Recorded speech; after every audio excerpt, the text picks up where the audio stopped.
Et on est en direct et c'est 9h48 qui commence. Il est pile poil 9h48, merci d'être avec nous. Bien sûr, on est en direct, je vous le disais, c'est la dernière semaine de 9h50 le matin. On change d'émission à partir du 7 janvier. On vous dit tout dans un instant, évidemment, on en a déjà parlé hier. En attendant, au programme aujourd'hui, on va parler avec Céline d'un métier qu'on ne connaît pas ou peu. L'anatomopathologiste. L'anatomopathologiste. On va voir que tout le monde est concerné à un moment dans sa vie par l'analyse et le regard savant de cet anatomopathologiste. On vous dit tout dans un instant, on vous explique ce que c'est bien sûr. Ensuite, on parlera d'un apéritif made in Picardie, made in Thiérache précisément. C'est un petit jus qui a été fabriqué dans la Thiérache, vous allez voir près de la Capelle.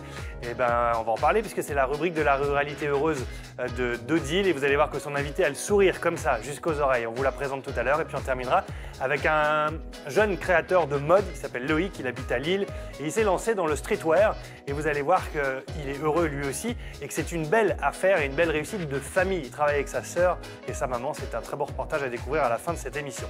La caméra extérieure, tadam, direct, toujours aussi avec Gontran, c'est pas très français ce que je viens de dire, on est avec l'association A2RS à Capelle-la-Grande. Bonjour Gontran, en gros il y a quoi derrière vous?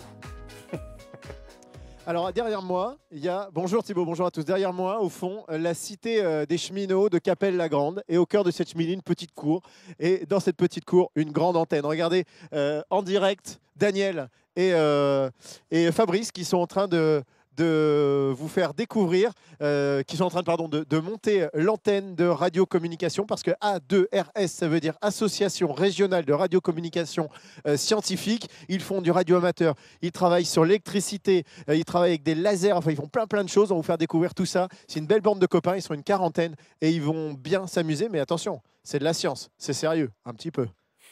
Et Capelle-la-Grande, monté, puis regardez même, ça tourne. Et Capelle-la-Grande, c'est où exactement du coup?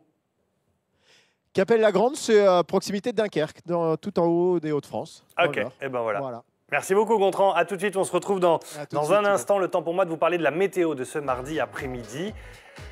C'est un petit peu plus compliqué qu'hier. En tout début d'après-midi, vous le voyez, un front pluvieux va aborder le Cotentin et continue de progresser vers l'est. Il va donc passer par les Hauts-de-France évidemment. Les nuages vont donc se renforcer. Avec des nuages plutôt moyens, vous le voyez sur la partie ouest de la région. Et les premières pluies vont aborder les côtes de la Manche en milieu de soirée. Le reste de la nuit, c'est plutôt pluvieux pour l'ensemble de la région aussi.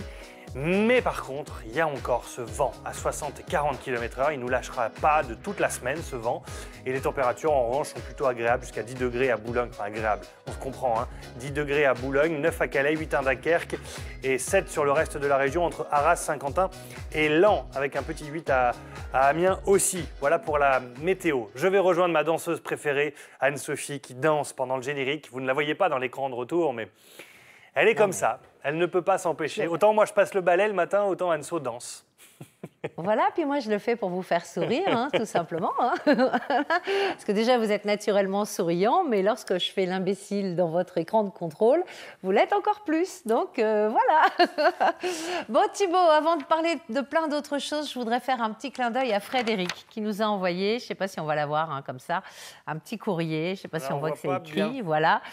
Bon, on ne le voit pas bien, mais Frédéric habite Poix-du-Nord et en fait, il voulait nous dire, nous souhaiter de très bonnes fêtes de fin d'année, nous faire à toute l'équipe de gros bisous et nous dire qu'il passe de merveilleux moments en notre compagnie. Donc, merci Frédéric pour ce petit mot que j'ai reçu, que j'ai trouvé sur mon bureau, une petite lettre adressée à Thibaut et Anne-So. Alors, on parle tout de suite du changement d'émission ou on parle d'abord des photos qui sont arrivées? Faisons le petit changement d'émission parce que justement, Frédéric nous envoie un courrier. Hey, ça va changer, mais pas complètement, Anne-So. Ça va changer, mais bon, quand ça change sans changer vraiment, ça veut dire que quoi? Bah, qu'on garde les bases, les principes, on garde les mêmes, on continue le 7 janvier, mais à une heure un peu plus décalée. C'est-à-dire qu'à partir du 7 janvier, Thibaut, on va vivre beaucoup mieux ensemble que nous ne vivons actuellement. Nous aurons plein d'initiatives. Voilà, plein d'initiatives citoyennes et solidaires. On retrouvera toute la team de 9h50 à 10h50 pour Ensemble, c'est mieux. Et, je tiens à le préciser, Virginie, avec Vous êtes formidable, passera avant nous. Elle passera aux alentours de 10h20, 10h25. Avec Vous êtes formidable. C'est pour ça que Thibaut, depuis quelques jours, vous dit si vous avez des témoignages sur 9h50, si vous avez envie de nous poster une petite vidéo, tout ça, vous pouvez le faire. Alors, pour témoigner par mail, eh bien, c'est 9h50hdf@francetv.fr. Et pour envoyer une vidéo comme par mail, c'est un petit peu délicat parce que les fichiers sont parfois trop lourds. Si vous avez Facebook, vous vous connectez à la page France 3 Picardie, sinon vous créez un compte Facebook et vous sélectionnez la rubrique « Envoyer un message » et c'est là que vous postez votre petite vidéo. Tout ceci sera bien sûr utilisé à des fins utiles, nécessaires, souriantes et gaies pour la dernière émission de vendredi matin. Et Daniel l'a fait. Voilà. Alors Daniel, il nous a envoyé une vidéo de 4 minutes, donc c'est un petit peu long, mais on va s'arranger avec ça. Mais voilà, une petite vidéo de 30 secondes pour nous évoquer un souvenir, un bon souvenir que vous avez de l'émission. On essaie de retrouver l'extrait, bien sûr, pour le diffuser à l'antenne pour une grande dernière émission vendredi, tous ensemble. Tous ensemble, ouais, ouais, voilà. Ensemble, c'est mieux. Allez, tous ensemble. Allez, tous les photos. Ensemble. Ouais. Eh bien, moi, je vous emmène au Texas. Yes. Allez. Je mets ma tenue de cow-boy. Je ne sais pas si j'ai fait mon mirroring. J'ai pas l'impression. Alors, regardez, je vais juste faire mon petit mirroring, parce qu'en fait, il y a des petits trucs techniques, des petites astuces techniques à faire pour que vous puissiez apercevoir mes photos. Sinon, vous ne voyez rien, et là, c'est le drame. Donc, je disais, Thibaut, regardez, pour commencer ces photos du jour, je vous emmène au Texas. Oui, je sais, il est tard. Voilà, allez, c'est Karine, ma petite Texas Girl One. C'est pour ça que je dis que je vous emmène au Texas. En fait, cette éolienne sert à alimenter les animaux en eau, et nous sommes du côté de Ribécourt-Drélincourt. C'est entre son village d'adultes et son village d'enfance. Il y a d'autres photos, je les garde pour plus tard. Mais je voulais vous faire voyager un petit peu, puisque maintenant, on va grimper tout en haut des Hauts-de-France. Exactement. Direction Capelle-la-Grande avec Gontran. On est en direct ce matin, près de Dunkerque, donc. Allez, Gontran, c'est parti avec cette association qui a l'air d'être passionnée de radio et d'antenne, en tout cas, avec vous. Exactement, des vrais passionnés. Regardez, on voit cette image de l'antenne qui est totalement déployée, 18 mètres. Rebonjour Thibaut, rebonjour à tous. Vous l'avez dit, nous sommes à Capelle-la-Grande dans le département du Nord. On a quelques kilomètres de Dunkerque. On est dans les locaux de l'association ADRS. Ah non, pardon, A2RS. Parce que c'est l'association de radiocommunication régionale de radiocommunication scientifique. Ici, on fait de tout, à commencer donc de la radio amateur. Vous l'avez vu, on a déployé l'antenne exprès. Et regardez, on est en direct avec Francisco. Et Francisco, il est en pleine communication avec le monde. Voilà, nous, on est en direct sur le Hauts-de-France grâce à notre antenne satellite. Lui, il utilise une antenne radio. Allez, on va aller l'embêter une petite seconde. Est-ce qu'on peut l'embêter là ? Allez, alors vous entendez sa voix, sa langue, parce que Francisco est portugais. Bonjour Francisco. Bonjour. Alors, vous étiez en train de communiquer entre guillemets avec le monde là ? Exactement, j'étais en train à faire une appel général sur la bande de 40 mètres, une bande spécifique au radioamateurisme, pour un événement spécial, un événement qui essaye de faire trafiquer, de faire opérer les jeunes qui sont assez rares sur notre hobby. Alors justement, ces jeunes, ils sont où ? Vous êtes là à Capelle-la-Grande, mais vos camarades, c'est Youngsters on the Air, hein, c'est ça le nom. C'est Youngsters on the Air, ces jeunes sur les ondes, ils sont où ? Montrez-nous un peu, on va regarder, tiens, là, on a une petite carte là, allez, est-ce qu'on arrive à visualiser ? Expliquez-nous, là, ils sont où en ce moment ? Il y a plus de 40 stations de différents pays. Et là, on peut voir que le dernier contact que je viens de faire, c'est l'Allemagne. Delta Lima 1, Delta X-Ray Foxtrot. Karl, à côté de Berlin, à l'Allemagne. Et on peut voir aussi plusieurs stations, un Polac à l'allemand, aussi au Z9, c'est la Danemark. Voilà, on peut voir qu'on peut contacter tout le monde à partir d'une petite station. Il y a l'antenne qu'on a vue tout à l'heure dehors. Bon, pas la première antenne venue quand même, elle fait 18 mètres, on n'a pas tout ça dans notre jardin. Francisco, je vois écrit là, Peter ou Karl, vous les connaissez ? Ou finalement c'est juste des noms comme ça sur l'écran ? Pas exactement, on ne le connaît pas comme amis, on communique, on porte un indicatif. Après, bien sûr que sur les événements des salons radioamateurs, on peut connaître la personne derrière l'indicatif. Ça, j'imagine que ça doit être un moment assez touchant, non ? Oui, des fois, oui, parce qu'on peut communiquer plusieurs fois avec une personne, on connaît le prénom, on connaît l'indicatif, on sait où la personne habite, mais on ne connaît pas forcément le visage. Physiquement, on ne connaît pas la personne. Mais bien sûr qu'il y a des événements, des salons qui on peut connaître, bien sûr, toutes les personnes qu'on parle tous les jours, matin, le soir, l'après-midi, n'importe. Et c'est ça qui, des fois, ça... Ah oui, c'est vous la personne derrière l'indicatif. Ah, ok, d'accord. Parce que forcément ici, on communique par les ondes radio, on passe des informations techniques, on passe bien sûr notre petite information, notre prénom, l'équipement qu'on utilise, la ville d'où on trafique, le type d'antenne, mais pas forcément, on ne se connaît pas. Voilà. J'ai bien compris. Et là, c'est sur ces salons, c'est l'occasion de mettre un visage et ça doit être très touchant. Merci beaucoup, Francisco. On va aller voir Jean Koziol. Jean, c'est le président de cette association A2RS. Bonjour, Jean. Bonjour. L'association, elle existe depuis quand? Alors, l'association A2RS, c'est assez récent, mais sinon, dans le temps, ici, sur Capelle, ça va faire plus de 10 ans que le club existe, grâce au maire de Capelle-la-Grande, l'ancien maire, M. Gouvard, qui nous avait donné cette salle tout à fait au début. Après ça, on a modernisé, on a transformé, on a augmenté. Vu le nombre de personnes qu'on avait eu, on a demandé d'agrandir la salle, justement, pour permettre à tout le monde de venir, de s'amuser, de s'agrandir, de faire des montages et ainsi de suite. On l'a vu, hein, Francisco, il est passionné. Vous êtes tous des fous furieux de science. Voilà. De science, de technologie et surtout également de contact humain. Et ça compte énormément. Je crois que le radioamateurisme, c'est d'abord de soi-même, de vouloir connaître les autres sans se voir. C'est ça qui est extraordinaire. Moi, je peux faire une petite anecdote. Il y a très longtemps de ça, il y a à peu près une quarantaine d'années, tout à fait au début que j'étais radioamateur, j'ai sauvé quelques vies humaines. Il faut le dire. Accessoirement, comme ça. Et comment on sauve une vie grâce à la radio? Grâce à des médicaments que j'ai fait envoyer par l'intermédiaire de la Croix-Rouge française et Croix-Rouge qui était portugaise, puis ils étaient en Angola. Et là-bas, donc, j'ai sauvé une personne qui était atteinte de maladie d'herpès. Et une deuxième fois, en Argentine, grâce à des moines qui étaient là-bas. Et là-bas, ces moines, qui étaient dans la partie de l'Argentine, dans la partie, comment dirais-je, de la forêt vierge, parce que vraiment, ils étaient là-bas, avec des Indiens, les Indiens Matak. Et ces Indiens Matak, ils avaient une maladie, la maladie des yeux. Ils avaient les yeux qui suppuraient. Et donc, j'ai fait faire le nécessaire pour qu'ils reçoivent les médicaments. Allez, on va finir par deux choses. Je suis désolé, je prends un petit peu de temps, mais ils sont passionnés, ils ont plein de choses. Alexandre va nous montrer, parce que l'autre manière de faire de la communication, c'est le morse, hein, c'est ça? Alors, comment on communique? Allez, faites-nous une petite démonstration de morse. Ici, il y a une balise. Allez, on va aller vite, parce qu'on a juste... Faites-nous juste la démonstration. C'est un petit appel rapide. Alors là, en télégraphie, on utilise beaucoup d'abréviations pour communiquer rapidement. Voilà, c'est un exemple d'appel général en fait sur la fréquence de 2 mètres en télégraphie.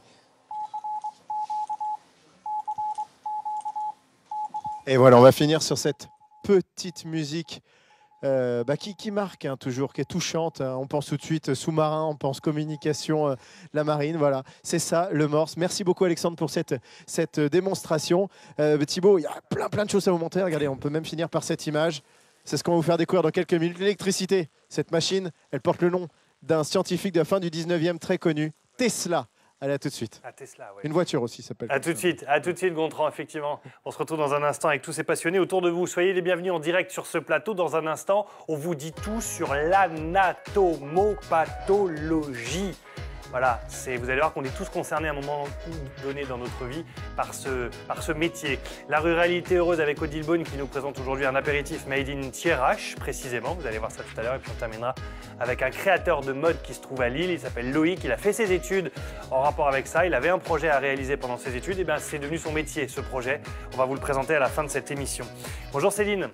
C'est votre dernière chronique médicale dans l'émission 9h50 le matin. On vous retrouvera dans Ensemble c'est mieux, parce qu'Ensemble c'est mieux, vous l'avez bien compris. On continuera à parler de santé, bien évidemment. Et aujourd'hui, vous avez décidé de nous présenter un métier qu'on ne connaît pas forcément. Et pourtant, on est tous à un moment donné concernés, ou on sera concernés par ce métier. C'est l'anatomopathologie avec le docteur Thomas Petit. Bonjour. Bonjour Thibaut. Merci d'être là. Voilà, c'est des métiers qu'on ne connaît pas et pourtant c'est un métier important parce qu'on va à un moment donné sûrement être concerné. Effectivement, Thibault. Aujourd'hui, pour la dernière, j'ai trouvé ça intéressant de mettre en lumière en fait un homme de l'ombre, si je peux me permettre.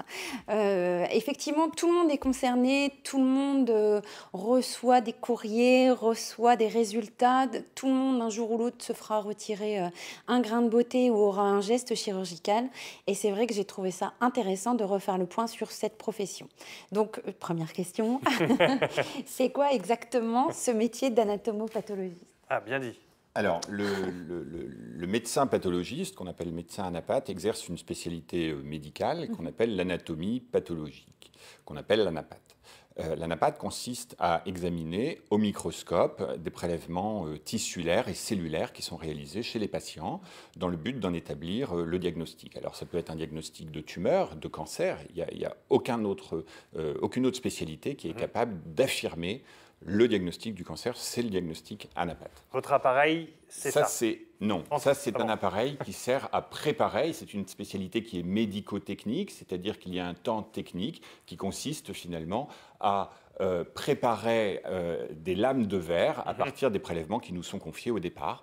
On met ça sur des petites lames de verre colorées. Donc vous êtes le monsieur, quand on dit j'ai pris quelque chose et je l'ai envoyé au labo, vous êtes le monsieur du labo? Oui, alors il y a une assimilation effectivement qui est faite avec la biologie. Il y a une différence essentielle, c'est que nous ne travaillons absolument pas sur des produits sanguins. Nous ne manipulons absolument pas de sang, mais uniquement des prélèvements tissulaires, des biopsies, des pièces opératoires. C'est très précis en fait, et du coup vous n'avez pas forcément, vous en tout cas, en tant que docteur, que médecin, de contact direct avec le patient. Vous avez contact avec un petit bout du patient. On a un contact, les seuls contacts qu'on a avec le patient, effectivement, se fait au travers de son prélèvement. Et c'est ça qui est assez, finalement, paradoxal, c'est que c'est une spécialité qui est méconnue, pour ne pas dire inconnue, alors que finalement, tout le monde, au cours de sa vie, aura probablement l'occasion de passer sous le regard d'un... Là, vous reconnaissez un ou une patiente? Non, pas précisément, mais je reconnais effectivement un cancer du côlon. C'est une spécialité d'imagerie, finalement, qui est assimilée à la biologie, mais qui pourrait être plus facilement assimilée à la radiologie. C'est une spécialité d'imagerie qui consiste à interpréter des images comme un radiologue pour les convertir en un diagnostic. Là, est-ce que vous pouvez vous rapprocher de l'écran? Oui. Attendez, je vais vous tendre le micro et me dire ce que vous voyez précisément. Allez-y, rapprochez-vous là. Oui, il faut enjamber l'écran, pardon. Alors, mais là, vous voyez quoi? Ici, on est sur une muqueuse colique, avec ici la muqueuse colique normale, avec les glandes. Et puis ici, on voyait, les glandes sont très différentes. Ici, ce ne sont plus du tout les mêmes.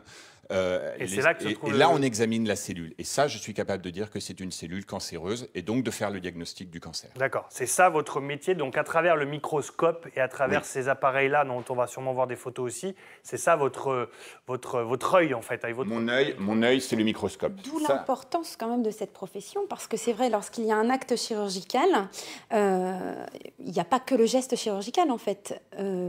Thomas peut intervenir même au bloc opératoire, parfois, pour faire des analyses.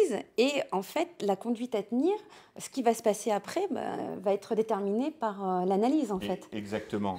Le plus souvent, on arrive, la tumeur, elle est visible à l'imagerie, on arrive à y accéder par voie endoscopique ou par voie radiologique. Dans un certain nombre de cas, ou pour certains organes, on ne peut pas y accéder comme ça. Et effectivement, le chirurgien nous fait venir au bloc opératoire, il réalise un abord chirurgical sur la tumeur, il nous donne au bloc opératoire un petit fragment de la tumeur qu'on analyse instantanément pour lui faire un diagnostic immédiat, soit de cancer, et à ce moment-là, il procédera à l'exérèse partielle ou complète de l'organe et à des prélèvements ganglionnaires, soit on lui dit que c'est bénin, et si la situation le permet, l'acte chirurgical se termine. Vous êtes dans un métier de diagnostic, en fait. Pas que. C'est ça? Oui, mais pas que. Oui, mais pas que. Essentiellement de diagnostic.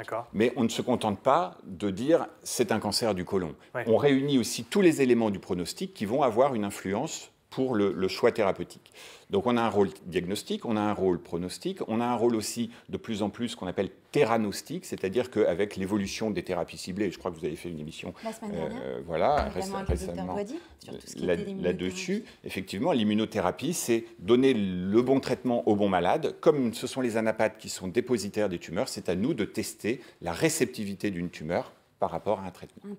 Et le rôle de dépistage aussi. Et le rôle de dépistage, effectivement, qui est essentiel, de dépister les lésions précancéreuses avec un des actes les plus fréquents qui est confié aux médecins anapathes, c'est le frottis cervico-utérin. D'accord. Si vous n'avez pas de certitude et que vous êtes face à un cas d'école, ça doit sûrement arriver, quels sont les recours que vous avez? Est-ce que vous avez encore d'autres moyens et d'autres instruments pour arriver à une décision finale garantie? Parce que là, on ne peut pas se tromper à ce niveau-là. Effectivement, on ne peut pas se tromper. Et on est souvent, l'anapath est souvent qui fait partie, c'est une spécialité qui est indispensable dans la chaîne de soins et qui est souvent le dernier maillon. Et si l'anapath n'est pas capable de faire le diagnostic du cancer, personne derrière ne pourra le faire. Donc c'est le dernier maillon de la chaîne de soins, un maillon essentiel entre le patient et le traitement. Si dans certains cas, et c'est exceptionnel heureusement, on n'arrive pas à faire un diagnostic, nos petites lames, elles voyagent très bien par la poste, et à ce moment-là, on les transmet à quelqu'un qui est expert dans un domaine de spécialité et qui va essayer de nous aider. Qui va donner un diagnostic complémentaire. Merci beaucoup, Thomas, d'être venu jusqu'à nous. L'anatomopathologie, c'est donc un nouveau mot, enfin en tout cas un mot qu'on découvre. Il n'est pas si dur que ça. Une fois qu'on l'a, il fonctionne ce mot. Anso, alors, vous avez découvert un nouveau métier avec moi ce matin, avec nous. Oui. Non, mais moi, j'aime bien tous ces métiers scientifiques, etc. Vous savez, je suis très attirée par tout ce qu'on ne voit pas, en fait. Donc, que ce soit dans le médical ou en dehors du médical. Moi, j'ai quelques petites questions, quand même, qui sont arrivées à votre attention. La première est de Jeanne, qui demande s'il y a une différence entre anatomopathologie et anatomoclinique. Alors, anatomoclinique, ça correspond à une confrontation en fait, entre ce que nous observons au microscope et ce que le clinicien observe au travers de son malade, c'est-à-dire à ses observations cliniques. Donc l'anatomie pathologique, qu'on appelle l'anapath, c'est le nom de la spécialité. Anatomoclinique, ça veut dire une confrontation entre les données de l'anapath et les données du clinicien, le pneumologue, le gastro-entérologue. D'accord, très bien. Donc c'est vraiment... Non, c'est intéressant. Après, j'ai Gérard qui se demandait si les résultats d'une anapathe pouvaient être complètement différents de ceux d'une biopsie. J'ai cru comprendre que oui, en vous écoutant avec Céline. Les résultats... Non, la biopsie, c'est un des moyens de parvenir au diagnostic. C'est le support. C'est le support, exactement. On fait d'abord le diagnostic sur une biopsie. Si on fait un diagnostic de cancer, à ce moment-là, le patient fera l'objet d'un traitement chirurgical le plus souvent et on lui enlèvera un segment de côlon, la prostate, le rein sur les pièces opératoires qui va être elle-même encore confiée au médecin anapathe pour confirmer le diagnostic et réunir tous les éléments du pronostic, vérifier que le chirurgien a bien enlevé la tumeur en totalité, etc. Et tester éventuellement la réceptivité à un traitement. D'accord. Et même si on me dit de passer aux photos, une dernière question de Tanguy qui est en médecine et qui se demande combien d'années d'études faut-il pour devenir... Non, qui voudrait faire médecine et qui se demande combien d'années d'études faut-il faire pour devenir spécialiste en anatomopathologie. Alors, c'est le cursus classique comme pour toutes les autres spécialités. Hein. C'est donc les 6 années de faculté de médecine, puis les 5 années d'internat de spécialité, éventuellement complétées par 2 ans de chef de clinique dans un service hospitalier. On a créé D'accord, donc ça fait au moins 11 à 13 années d'études. Merci beaucoup. Voilà. Oui, mais heureusement qu'il y a plein de personnes qui font ce choix-là de faire le vol long courrier d'études, Thibaut. C'est sûr. Hein, voilà, sinon nous n'aurions plus personne pour nous soigner. Bon allez, petite photo, je continue avec ma petite Karine alias Texas Girl, puisque tout à l'heure j'en avais passé qu'une. Donc je vous rappelle que nous sommes à Ribécourt, Drélincourt. Et là, eh bien, c'est le canal latéral de l'Oise, la première et la seconde. Vive les jolies péniches. Moi, je préfère les péniches aux camions sur l'autoroute. Hein. C'est mon choix après. Hein. C'est comme ça. Merci Anne-Sophie, merci beaucoup. À vous de nous envoyer encore vos photos. C'est cool de nous suivre jusqu'au bout. On est bien content de faire toute cette émission ensemble. Merci Céline. Merci, on se retrouve vendredi pour une dernière émission tous ensemble, évidemment.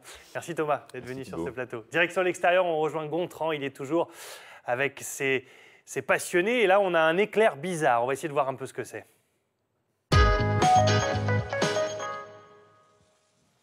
Un arc électrique un petit peu étonnant. On n'a pas envie d'y mettre la main. Hein.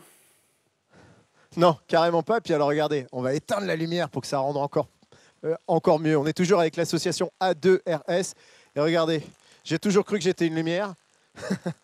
Visiblement, je ne sais pas si c'est le cas, mais regardez, cette ampoule, elle est branchée à rien. Et regardez.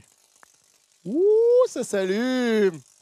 Même moi, je m'impressionne tout seul. Bonjour Jean, je rappelle, vous êtes Jean Cosiol, le président de cette association ADRS. Et actuellement, vous êtes Comment s'appelle? C'est la bobine de Tesla. La bobine de Tesla, dont le nom est de l'inventeur, Nikola Tesla, un physicien yougoslave qui a réalisé à peu près un montage à peu près similaire. Mais enfin, en 1891, c'était peut-être pas avec le même matériel. Là, c'est avec du matériel électronique. On a une bobine, les parties fil rouge que vous voyez en bas, c'est le primaire. Et la partie qui est la grande bobine, qui est bobinée avec des fils très fins, à peu près 1000 tours. La bobine qui est en cuivre, vous voulez dire? Qui est en cuivre, fil de cuivre, là. Ouais. Et c'est elle qui génère cette haute tension, haute fréquence, et que l'on voit grâce à cette étincelle. Et cette bobine, elle est simplement mise entre les autres bobines qui est là. Elle a une sortie que vous voyez en bas avec le fil négatif, et le haut, c'est une sortie, une bobine entrée-sortie, c'est tout. Alors là, on voit plein de choses à l'image. On voit à la fois l'arc électrique qui est réalisé avec la perche, voilà. Et puis on voit voilà, cet éclair, on dirait les pouvoirs de Thor, le super-héros de Marvel. C'est quoi ça? Pourquoi ça fait ça? Ça fait ça parce que c'est dans l'air, et dans l'air, elle va chercher la polarité négative, va chercher le sol. Et actuellement, le sol, il y a indirectement avec la perche, et ça communique avec l'air. Donc l'ionisation de l'air et cette partie d'arc électrique va se concentrer, va chercher le point le plus près possible pour justement amorcer avec l'autre polarité. Alors, et là on parle d'un voltage qui est déjà assez puissant. Lui, il est à peu près dans les 75 000 volts. À peu près. Donc il faut faire très attention. Ouais, Je vais très quand même attention, hein. refaire l'expérience de l'ampoule. Pourquoi cette ampoule, elle s'allume dans ma main alors qu'elle est absolument branchée à rien à part mes doigts? Justement par le champ magnétique qui existe autour du fameux ballon. Oula, je suis en train de me brûler parce qu'on voit ça brûle également. Le fil, on voit à l'intérieur. Le filament qui rougit et le filament qui s'allume. Ah, c'est extraordinaire. Et puis ça chauffe, hein, ça reste une ampoule. Oui, c'est très bon, fort. Alors là, on a vu. Allez, je me permets. Je peux utiliser la perche une seconde? Oui, allez-y. Allez, je vais passer mon micro à Fabrice. Il peut tenir près de ma bouche. Hop, voilà. Allez, je vais essayer. C'est incroyable. C'est une sensation qui est assez étonnante. Quel plaisir vous avez, vous, à vous amuser avec cet objet? Parce que j'imagine que là, on s'amuse, mais normalement, cette invention a une utilité scientifique. Oui, voilà, c'est justement pour montrer aux jeunes également, lorsqu'on a eu une démonstration en Ferro Plus, les risques qu'il pouvait y avoir, et puis les arcs électriques qui se produisaient dans les centrales lorsqu'on ouvrait les sectionneurs. Et c'était cette partie-là qu'on voulait expliquer avec l'ionisation de l'air. Donc on arrive justement à ce matériel. On va aller juste très vite parce qu'il faut qu'on monte la météo, mais juste, je voulais montrer l'échelle de Jacob. Très simple. Il y a un transfo, on arrive en 220 et on sort à 15 000 volts. Les transfos utilisés, ça peut être un transfo tout simple. Allez, je le fais avec la barre et vous appuyez sur le bouton. Alors hop, c'est parti. Wow. Vous amorcez en bas et ça va partir tout seul jusque là-haut. Ouh, ça, c'est une flamme ou c'est quoi? C'est un arc électrique aussi? L'arc électrique, c'est le même principe qu'un court-circuit. Le court-circuit, qu'est-ce qu'il fait? Il y a une flamme qui se crée et ionisation de l'air, le plasma, qu'est-ce qui fait l'air chaud? Ça monte uniquement sur les deux conducteurs jusqu'à l'extrémité. Merci pour l'explication, Jean. Allez, on va rallumer la lumière parce que on a besoin un peu plus de clarté. Et on va retrouver Claude. Bon. Bonjour Claude. Vas-y, allume. Alors vous, votre dada, c'est la météo. Comme Anne-Sophie Roquette, qu'on connaît bien dans notre émission, elle est en direct avec nous. Juste avant, peut-être, si on arrive à la joindre, Anne-Sophie, je voulais que vous nous montriez votre système. Vous avez votre propre station météo. Exact. Ça marche comment? Exact. Nous sommes passés en numérique maintenant, donc on reçoit par le satellite sur le 10A, Eutelsat Est, et donc on arrive sur un convertisseur qui lui transforme le signal, puisqu'on est quand même à 11 263. Et ça rentre dans l'ordinateur. Ça rentre dans l'ordinateur. Et donc ici, on s'aperçoit que, si je fais ça, le T, c'est Télécast. C'est-à-dire, c'est le programme de Météo France. Allez, on y va. Et donc là, on a en image, qu'est-ce qu'on nous présente les dernières heures, c'est ça? Oui, alors, ici, voilà.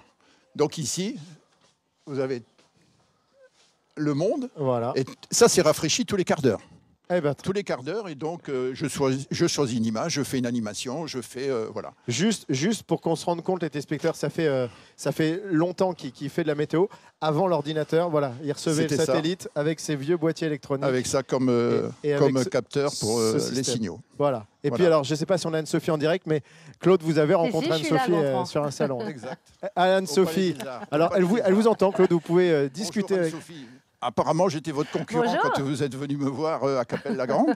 Et donc, je suis heureux de vous retrouver en direct. Moi, voilà. Vous ne m'entendez pas, mais je suis ravie de voir que vous êtes toujours aussi passionnés, comme toute la belle bande de Capelle-la-Grande. Elle est ravie de voir que vous êtes toujours aussi passionnés, avec toute la bande de Capelle-la-Grande. Voilà. On a vieilli un peu, mais bon. Mais personne ne vieillit, on est tous jeunes quand c'est dans le cœur. Merci Claude, Anne-Sophie, merci d'être intervenu en direct. Thibaut, on se retrouve dans quelques minutes. Cette fois, on va vous parler électronique, laser, soudure, mécanique, enfin encore plein de choses. On pourrait faire 3 émissions ici. À tout de suite. Elle connaît tout le monde, cette Anne-Sophie. Évidemment, tout le monde connaît Anne-Sophie, bien sûr, aussi dans l'autre sens. On se retrouve dans un instant, Gontran, pour la dernière partie de cette petite promenade. Direction la Thiérache, maintenant, à la rencontre de la ruralité heureuse. Vous savez, c'est cette rubrique qui tient cher au cœur d'Odile, qui est toujours avec nous. Bonjour Odile. Oui, bonjour, bonjour. Aujourd'hui, vous êtes accompagnée de Marie-Pierre Grusson qui arrive de Thiérache, justement, avec le sourire. Je vous disais tout à l'heure dans les titres, regardez, elle a le sourire et elle est dans cette chronique de la ruralité heureuse. Marie-Pierre, vous êtes avec nous parce que vous avez lancé un apéritif made in Thiérache. Et ça vous tenait à cœur. Voilà, tout à fait. En fait, on est des Thiérachiens d'adoption puisqu'on est arrivé il y a un peu plus de 30 ans de la région lilloise et on a découvert en Thiérache quelque chose qu'on ne connaissait pas et qu'on a trouvé absolument fantastique, le vin de fruits.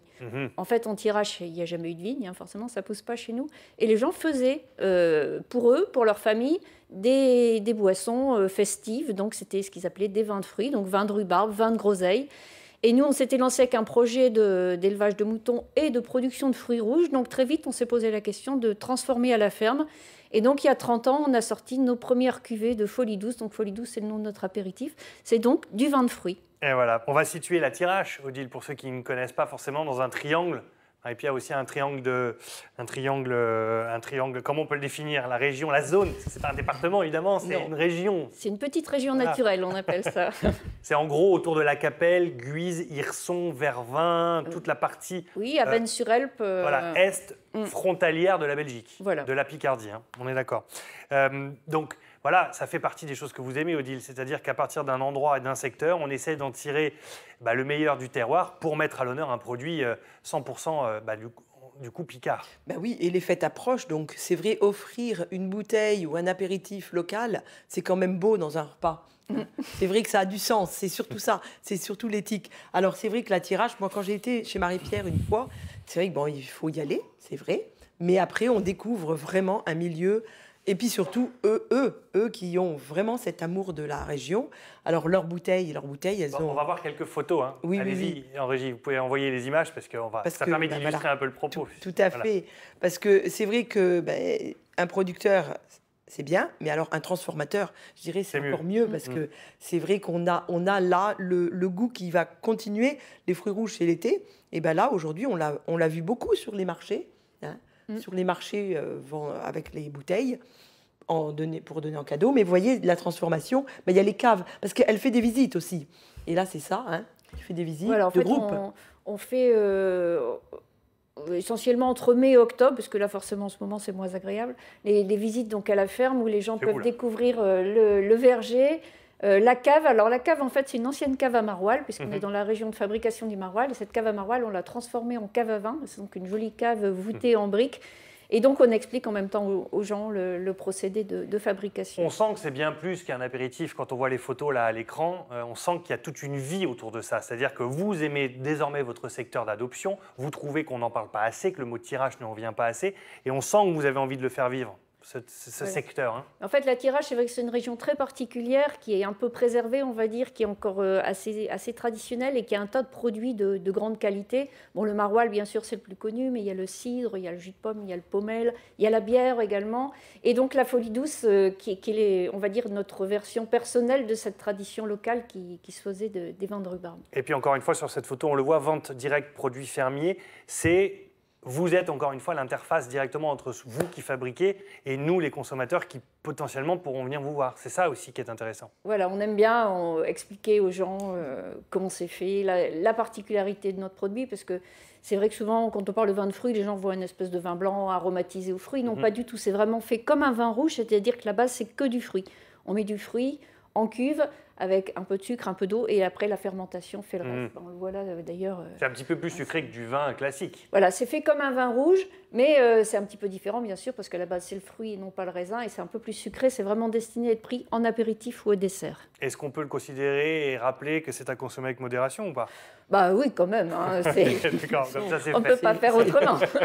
C'est fait, oui. Ça fait partie des producteurs comme ça que vous aimez nous présenter, que vous nous avez présenté d'ailleurs depuis plusieurs mois maintenant dans cette émission, comme ça mettre en avant des personnes qui se bougent, des personnes qui se bougent pour leur territoire et qui se bougent aussi avec le sourire, comme Marie-Pierre. Tout à fait. Et Bienvenue à la ferme, il y a tout un... parce qu'elle fait partie du réseau Bienvenue à la ferme. Et c'est vrai nous, on aime bien accueillir aussi, pour expliquer chez nous. Souvent, on la voit dans les magasins. C'est vrai que dans des épiceries fines, beaucoup. Hein, oui, en fait, on vend, je vais dire, la production à peu près un tiers à la ferme, un tiers sur des salons, puisqu'on fait des salons de produits régionaux, gastronomiques, et également un tiers dans des magasins, donc plutôt spécialisés, épiceries fines ou magasins de produits régionaux. Donc, des gens qui mettent en valeur le terroir d'une façon générale. Très bien, merci beaucoup d'être venu jusqu'à nous dans cette émission pour nous parler donc de cette folie douce, ce vin aux fruits rouges, made in Thiérache, made in Marie-Pierre. Justement, vous êtes combien à travailler sur ce... Il y a mon mari et moi, puis ensuite plutôt des saisonniers, on va dire, pour tout ce qui est cueillette, verger, entretien. Très bien. Et merci beaucoup, Odile, de nous avoir présenté tous ces producteurs tout au long de ces mois dans cette émission. Et puis, on ne va pas se quitter avec un petit café tricot du côté du Mel, non? Ah bah oui, c'est mon dernier à jeudi. C'est mon dernier café tricot avant Noël. Après on verra. Hein, donc j'ai des clientes qui sont venues et qui ont déjà fait une belle écharpe, un poncho et tout. Il y en a des super rapides. Hein. Voilà, elle recrute, Odile. Café tricot, c'est tous les jeudis entre 14h30 et 17h30 à Jumelles. Comme ça vous permettra de rencontrer Odile et d'échanger sur tout ce qu'elle connaît de la région avec tous les producteurs qu'elle connaît, dont Marie-Pierre. Merci beaucoup, Odile. Anso, quelques questions, réactions, peut-être? Moi, je voulais rebondir sur la Thiérache. Vous dites qu'on n'en parle pas beaucoup. Enfin, voilà, de manière générale, pas nous spécialement, mais de manière générale. Voilà, nous, sur France 3 Hauts-de-France, on en parle souvent parce que c'est vraiment un endroit qui est magnifique et qui regorge de petits producteurs, de petits artisans qui mettent en valeur leur pays pour vraiment, parce que j'appelle ça un pays, pour vraiment nous donner à nous, envie, citadins, d'aller les voir et d'aller à leur rencontre. Donc moi, je connais votre apéro parce que j'ai de la famille qui habite du côté de Liessy et Sort-le-Château, donc c'est pas très très loin de chez vous. Donc voilà, il est excellent. Donc écoutez, on va trinquer pour les fêtes de fin d'année. C'était ce que je voulais dire. Vive la Thiérache, vive l'Avesnois. Thibaut, je vous cache pas que c'est le coin que je préfère dans les Hauts-de-France. Donc du coup, j'en profite pour moi saluer. Qui habite Lille, je suis à 120 km de Lille et j'ai l'impression d'être à 1000 bornes de Lille. J'en profite pour saluer la Tour du Roi à Vervins, Annie qui nous regarde tous les matins. Et voilà, j'en profite pour lui faire un coucou, ça fait longtemps qu'on ne l'a pas vu. Voilà, ça y est, tous les messages sont passés. Est-ce qu'on n'irait pas voir une petite photo avant d'aller voir Gontran?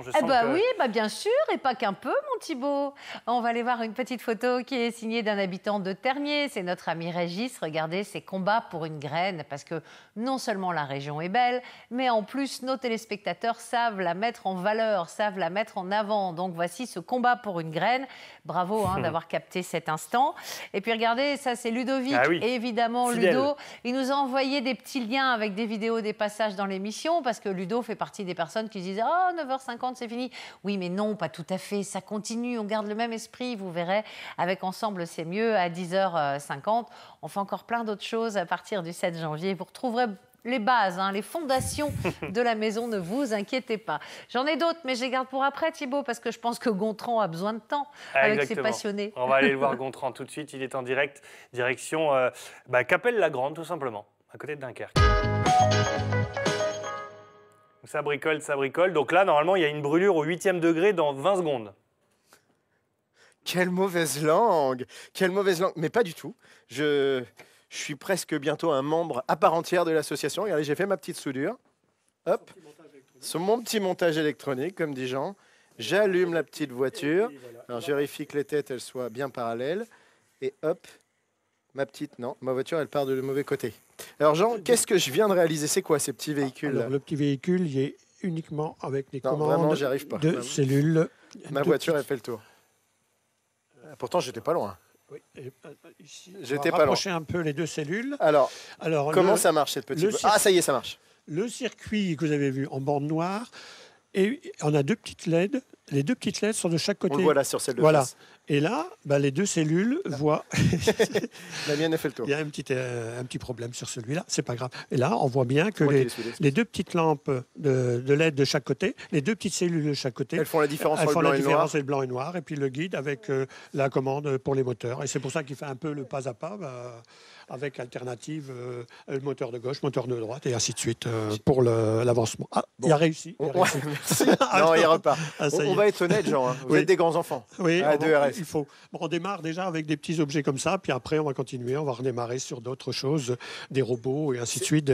La possibilité de commander via même un clavier, via un ordinateur, de commander directement des autres modules. Ces petits véhicules, ça évidemment, bon, pour vous, c'est finalement très simple, mais j'imagine que vous étiez présent au plus, cette grande salle de scientifiques à Capelle-la-Grande à l'occasion de la fête de la science. Oui. C'est pour vous, c'est une manière aussi de toucher un jeune public. Voilà, c'est surtout ça. On a essayé de faire comprendre aux jeunes avec du matériel très simple, avec quelques soudures, d'arriver à faire quelque chose qui puisse être utilisé par eux et même s'en servir pour la Noël, effectivement. C'est ce qu'on disait d'ailleurs aux parents. C'est vrai, ça peut décorer le sapin, un petit véhicule comme ça. Alors, des expériences. Ils m'en ont prévu quelques-unes. Ils m'ont dit, on va te faire un truc rigolo avec un laser. Regardez ce qu'ils ont réussi. C'est Claude qui va nous expliquer tout ça, mais je voulais juste montrer avant ce moniteur. Voilà, il y a une mise en abîme. Je suis dans la télé, qui est dans la télé, qui est dans la télé, qui est dans la télé, parce que il y a une caméra. Regardez, là encore, belle mise en abîme, une caméra qui filme une autre caméra. Et ce signal, il passe pas par un câble, Claude. Non. Il passe comment il passe par un rayon laser. Il passe comme ça. Allez, James Bond. Comme ça. Allez, expliquez-nous. Alors, ça part de la caméra. Il y a quand même ça part de la caméra. Je rentre ici. J'ai deux oscillateurs pour sortir en 20 mégas. Là, j'alimente une cellule laser. C'est écrit, rayon laser. Voilà, en très petite puissance parce que je peux pas trop l'exciter. Et je vais ça va de au récepteur là-bas. J'ai le récepteur. Ça repasse et ça rentre dans l'image. Et je rentre là-bas. Alors, est-ce qu'on peut essayer le coup de la fumée? Fabrice va nous envoyer un petit peu de fumée. On va faire comme dans les films, comme dans MacGyver, pour faire apparaître... Oh là là! Vous avez vu un peu? Le laser, il apparaît grâce à cette fumée. Et... Ah, ça marche plus. Ah si, c'est bon. Normal, regardez, on va se reculer un tout petit peu pour que vous vous rendiez bien compte. L'image, elle fonctionne. Je vais mettre ma main, je vais couper le laser, et ça coupe le signal. Extraordinaire. Voilà ce que vous réalisez, vous, ici. J'imagine que c'est... Alors, il y a plein de fumée. On va souffler un peu pour libérer l'image. J'imagine que ça plaît aussi au jeune public, ce type d'animation. Exact, oui. Exact. Ils adorent ça, oui. Et justement, c'est le but, c'est quoi? C'est aussi d'essayer d'attirer les jeunes dans l'association? Ouais. Exact. Il y a combien de jeunes? On a dit une quarantaine de membres. Il y a combien d'enfants dans l'association? À peu près 5-6. 5-6 qui ont on en voudrait plus. Hein, voilà. Écoutez, si vous avez une jeune fille, un jeune garçon passionné de science qui habite du côté de la Capelle Dunkerque, j'imagine, Jean, qui peut venir ici. Il est le bienvenu dans l'association. Et on va terminer parce que... pour les jeunes, on peut les attirer aussi avec de la techno. La techno, ça peut leur servir même pour s'amuser avec leurs copines ou chez eux, tout simplement. Voilà. Mais ici, c'est pas une boîte de nuit. C'est pas une boîte de nuit. On travaille avec un oscilloscope et dans l'oscilloscope, on envoie une verticale et une horizontale. La preuve, c'est gardé. Ce sont des musiques spéciales qui permettent de générer des véritables images sur l'oscilloscope. Je supprime l'horizontale. Et hop, ça génère des vraies petites images. Et je supprime, quand tu veux bien, voilà. Oh là c'est là. moi. On n'arrête pas de s'amuser à l'ADRS. Thibaut, à l'ADRS, on retrouve s'amuse, C'est un lien social, on est tous ensemble. Thibaut, on se retrouve dans quelques minutes, toujours ici en compagnie de ces grands enfants de l'A2RS. Et on sera tous ensemble parce qu'on ne l'a jamais dit autant dans cette émission et surtout cette semaine. Ensemble, c'est mieux. À tout de suite. Exactement. Ensemble, c'est mieux. Un grand enfant ce matin, Gontran, qui s'est découvert donc une passion pour la science. Vous avez vu, c'est un peu comme moi avec les avions finalement. Voilà, on a chacun trouvé dans cette émission son domaine de prédilection. On va le retrouver dans un instant. On va vous présenter maintenant un jeune créateur de vêtements. Il s'appelle Loïc. Il habite à Lille. Et Loïc, pendant ses études, on lui a donné un projet à accomplir. Et ce projet, figurez-vous qu'aujourd'hui, c'est devenu son propre métier et en famille, s'il vous plaît, puisque sa mère et sa sœur travaillent avec lui. C'est un sujet présenté par Camini dans Les Gendéo avec Olivier Évrard, issu de l'émission Culture Hip Hop à Lille. Regardez, franchement, ça vaut le détour.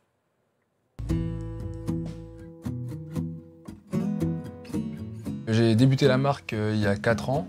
Donc j'avais 21 ans. C'est dans le cadre de mon BTS Négociation et Relations Clients.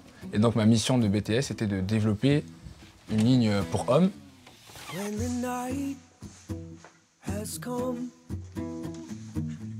En commençant à faire les premiers modèles, j'ai partagé à mes amis. Donc de là, ça a commencé le bouche à oreille. Là, aujourd'hui, on commence à se positionner comme la référence streetwear made in France. Parce que tous nos vêtements, en fait, étant donné que ma mère est couturière, on les fabrique ici. Qu'en plus, ça soit plus large, en fait. Tu vois, c'est plus large ici, avec la bonne coupe. Je viens de la culture urbaine. J'ai toujours été attiré par que ce soit la danse, ou le graffiti, ou même les sports urbains. Et les codes streetwear, c'est mon univers. Donc à ce niveau-là, c'est ce que je voulais transmettre au niveau de la marque. Chaque pays a sa vision du streetwear. Et nous, en France, c'est un peu plus riche. C'est-à-dire qu'on a les vêtements larges, amples, comme tout le monde pense que c'est le streetwear. Et on peut mélanger aussi à des coupes plus fit. Donc on a commencé une première collaboration avec un artiste parisien qui s'appelle Monsieur Neuve. C'est un chanteur d'R&B. Il porte un de nos produits phares de l'ancienne collection. C'est un pull Heisenberg. C'était un premier ambassadeur de la marque. Et le retour était vraiment très encourageant. C'est une affaire de famille. Donc ma mère, c'est la couturière. Donc c'est elle, les doigts de fille qui sont vraiment derrière la plupart des modèles. Et donc il y a ma grande sœur qui est là, qui s'occupe de l'atelier, qui gère toute la logistique, la direction artistique. Donc ça, c'est pas la peine. Celui-ci... On voit ensemble l'énergie qu'on veut donner, l'esprit qu'on veut avoir au niveau du vêtement, si c'est streetwear ou si c'est un peu plus chic.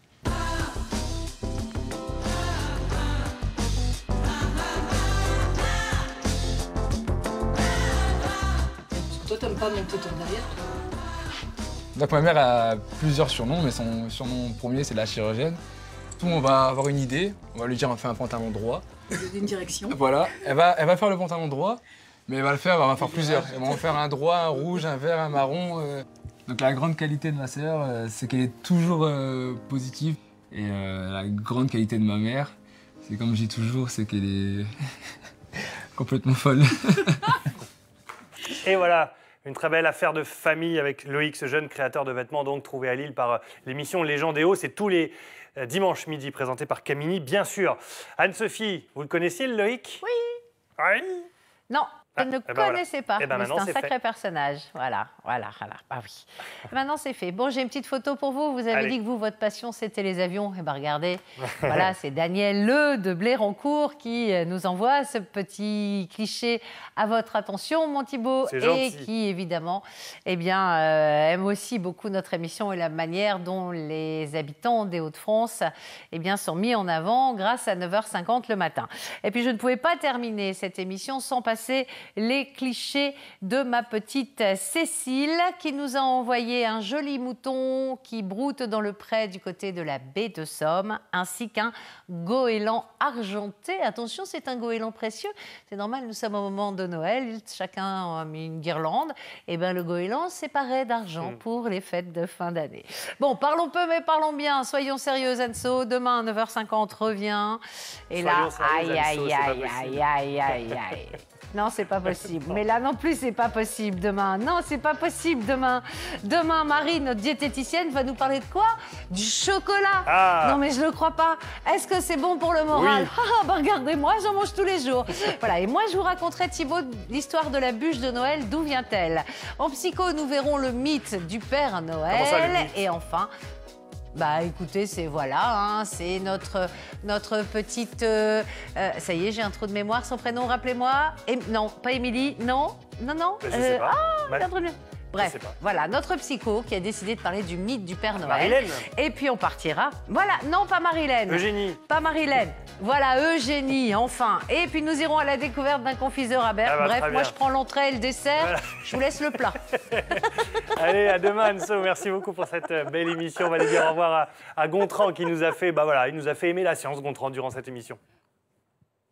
Ils nous ont fait aimer la science. Jean et toute sa bande de copains, la 2RS. Thibaut, juste avant de nous quitter, vous nous avez dit tout à l'heure que votre grande passion, c'est les avions. Bah, sachez qu'ici aussi, on aime les avions. Regardez, ils ont même leur petite station personnelle pour savoir en temps réel. Je sais que vous êtes capable de le faire de tête. Vous connaissez tous les avions du ciel.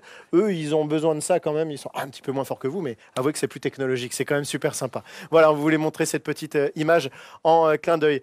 Jean, merci de nous avoir accueillis. Merci à toute l'équipe. Un site internet pour ceux qui veulent en savoir plus. A2RS, contact Non, a2rs.org, c'est ça, www.a2rs.org. Regardez, et on va finir. On a cette image, on s'est permis de le passer dans la télé. Encore une fois, un petit peu de mise en abîme.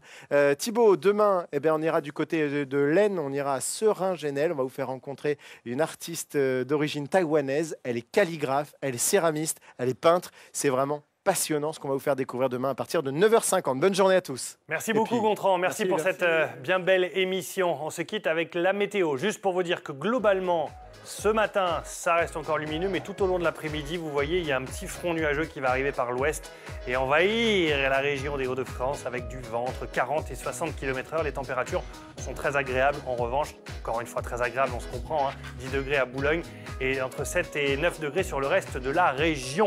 N'hésitez pas aussi à témoigner, on a besoin de vous pour cette dernière et belle émission. Vendredi, on sera tous ensemble sur ce plateau. La dernière de 9h50 qui sera remplacée à partir du 7 janvier par 10h50, enfin à 10h50 par une émission qui s'appelle Ensemble c'est mieux. On a besoin de vos témoignages via la boîte mail ou via le Facebook de France 3 Picardie. Envoyez un message en vous filmant. Voilà, vous êtes formidables, c'est dans un instant avec Nolwenn Leroy, l'invité de Virginie Demange. Restez bien avec nous. Nous, on se retrouve demain à 9h50. On vous attend. On ne bouge pas.